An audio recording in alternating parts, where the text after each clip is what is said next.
avval sizlardan o'tgan yili ham oluvdik. Mana shu nomerdan telefon qilib qaynatam ichardi, boboy kishi bilmayman nimaga chekkan. Qarang, qaynatangiz bu mahsulotni ichmasidan oldin qanaqa ahvolda edi, ichgandan keyin qanaqa ahvolga tushdi, yana nima uchun so'rashyapti, bilmaysizmi bu narsani?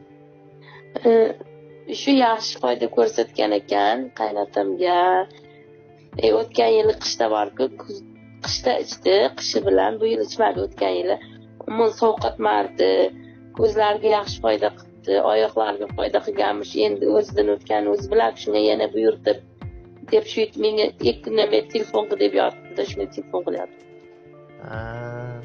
Yoqqanda qayergadir yoqqanda kaprizni odam kerak degan narsani aytyapti. Uncha narsa yoqtirmay turibchi kaprizni. Bo'ldi, xudo xolasa ertaga yetkazib beraman.